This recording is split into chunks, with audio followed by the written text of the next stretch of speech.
Ada satu mitos atau tradisi keluarga yang cukup janggal tentang sebuah kalung. Ada salah satu keluarga di daerah Jawa Tengah yang tinggal, ya lengkap lah keluarganya nih. Keluarga ini terdiri dari satu orang bapak, satu orang ibu, dan dua orang anaknya. Mereka semua tuh tinggal satu rumah. Anak pertamanya tuh Gito, umur 30 tahun, dan anak kedua itu Rido, umurnya tuh 25. Mereka tinggal di rumah yang sederhana, cuma satu lantai dan ada 4 ruangan. 3 kamar tidur, sama satu ruangan yang selalu dikunci dan gak pernah dibuka sama sekali. Mereka sekeluarga ini tuh terbilang gak terlalu deket lah. Keluarga mereka ini kayak cuman ngobrol pas makan malam doang, yang dimana juga itu lumayan jarang karena antara Rido atau Gito pun juga sering lembur, jadi gak pernah lengkap gitulah, jarang banget. Bokapnya juga udah 10 tahun ke belakang tuh sakit-sakitan. Mereka sekeluarga tuh percaya kalau kesehatan bokapnya tuh menurun semenjak kakek mereka tuh meninggal dunia karena bunuh diri di depan rumahnya. Oh shit. Kematian kakek ini lumayan janggal karena kakek ini mati gantung diri di pohon depan rumah mereka. Padahal nggak ada alasan apa-apa, kayak utang tuh nggak ada, masalah keluarga nggak ada, tapi tiba-tiba ya bunuh diri aja gitu loh. Hal ini kayaknya ngebuat bokapnya Gito sama Rido jadi kayak shock itulah sampai sakit-sakitan. Alasan lain mereka nggak deket juga karena emang bokapnya terkenal galak dan suka banget marahin istri dan anak-anaknya. Tapi keluarga Gito nih kayak nggak terlalu deket lah sama agama emang. Bapak Gito tuh percaya dengan hal-hal gaib yang bahkan dia pun selalu nyimpen kalung yang dianggap pembawa keberuntungan. Oke. Ada satu malam waktu Gito pulang malam nih, kayak lembur gitu dia. Bokapnya tuh tiba-tiba ngamuk gede banget dan marah ke Gito karena Gito tuh dianggap yang nggak peduli gitu lebih sama keluarganya. Bokapnya tuh bilang kayak, anak sialan kamu nggak peduli sama keluarga kamu. Waktu kamu tuh dibagi harusnya, pokoknya marah-marah gitulah. Nah Gito ngerasa sakit hati banget karena dia tuh ngerasa dia kerja pulang malam buat nafkahin keluarga juga gitu. Iya. Nah di situ akhirnya mereka berdua tuh berantem gede sampai Gito tuh keluar rumah, kayak pergi dari rumah gitu, kabur. Iya. Gak lama selang dari kejadian itu, bokapnya ini tuh kayak makin sakit parah lah. Gito disuruh pulang sama nyokapnya buat jenguk bokapnya nih. Tapi si Gito tuh keras banget, dia tuh tetap gak mau karena masih sakit hati.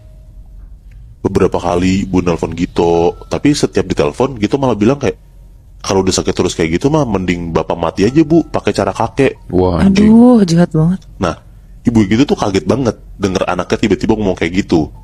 Tapi tetap aja ibu tuh kayak nenangin Gito biar dia tuh pulang lah, jangan macem-macem, jangan mikir yang enggak, jangan marah-marah mulu.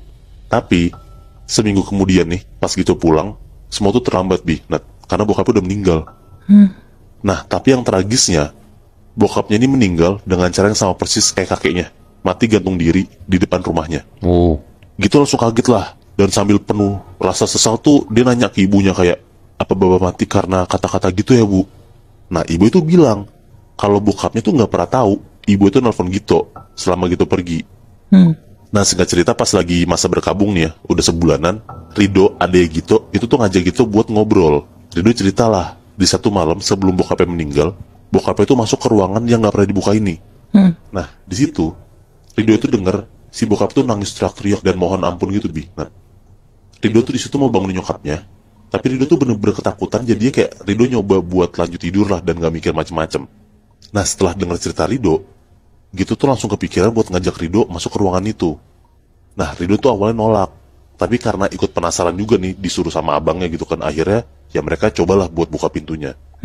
Nah kan gue bilang pintu itu gak pernah dibuka kan, mereka nyarilah kunci pintu itu mana, di mana gitu. Pas dicari-cari nggak ketemu Nah pas ditanya ke nyokapnya pun juga nggak tahu kunci itu di mana, dan yang tahu itu cuma bokapnya doang. Akhirnya karena Rido dan Gito nekat banget, dia tuh ngedobrak lah pintunya.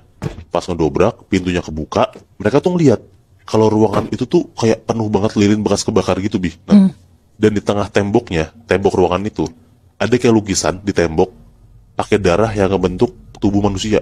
Aduh. Oh shit. Dan mereka ngeliat ada satu meja di dekat pintu dalam ruangan itu. Di atas meja tuh ada kayak kalung panjang yang sering dipakai sama bokapnya. Nah di situ tiba-tiba Gito sama Rido tuh denger kayak bisikan kencang banget. Mereka tuh denger kayak ada suara bisikan, sudah waktunya kamu. Nah itu tuh berulang-ulang kali, kayak suaranya pun di mana-mana gitu loh kedengerannya. Nah Gito sama Rido langsung panik lah dan langsung berdoa tuh saat itu juga. Pas Gito lagi berdoa sama Rido nih, berdoa kencang banget, tiba-tiba mereka tuh denger nyokapnya tuh langsung kayak ketawa kencang banget Nah panik lah anak-anaknya kan, langsung lari tuh ke kamar nyokapnya. Dan mereka tuh ngeliat kalau nyokapnya tuh lagi kesurupan. Nah di waktu nyokapnya lagi kesurupan, Nyokapnya tuh kayak manggil nama mereka kenceng banget, tapi yang jelas tuh bukan suara nyokapnya lah gitu, kayak suara sosok itu gitu. Mereka tuh dengar suara dari nyokapnya tuh bilang, kamu terlalu dini buat masuk, seharusnya tuh kamu belum waktunya kesini.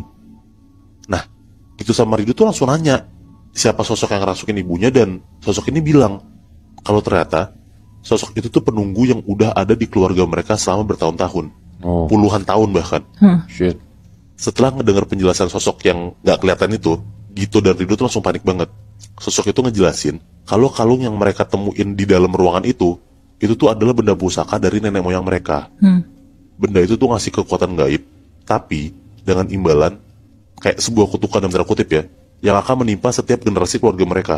Oh, Kakek mereka yang sebenarnya tuh mencoba kayak ngakhirin kutukan itu tuh dengan cara ngebakar ruangan itu tuh, tapi ternyata gagal, dan malah kayak dikasih bisikan yang akhirnya ngebuat dia tuh stres dan bunuh diri. Nah, bokapnya itu tuh sebenarnya juga udah berhasil nih buat ngelepasin kutukan itu dengan ngelepas kalung yang dijadiin tumbal itu kan. Nah, tapi pas Gito dan Rido ngebuka ruangan itu, mereka itu nggak sengaja buat ngemulai ritual itu kembali. Padahal udah dikunci tuh sama bokapnya. oh, Setelah malam itu mereka langsung nyari pertolongan lah. Mereka langsung ketemu tuh sama ustadz terkemuka lah di daerah sana, dan dipanggil lah buat kebersihin rumah dan kutukan jahat dari keluarganya itu. Si ustadz itu kayak baca ayat suci, ngedoain banget. Nah, intinya kayak si ustadz ini berhasil lah ngusir sosok penunggu dan ngebersihin kutukan keluarganya. Nah, dari situ Gito dan Rido tuh belajar banget dari pengalaman kelam mereka gitu loh. Mereka tuh jadi sadar kayak pentingnya buat tahu warisan atau mitos keluarganya, dan mereka tuh akhirnya kayak berhati-hati banget lah terhadap kutukan gaib yang ngebawa petaka buat keluarga mereka sendiri. itu sampai kalungnya juga jadi dihilangin, Moy. Dihilangin. Karena yang dalam tanda kutip ya, yang jadi kutukan itu kan kalung kan, Bi. Nah, setelah ketemu sama ustadz ini, akhirnya tuh ustadz ini ngebersihin semua sampai sekalung-kalungnya pun juga dibakar.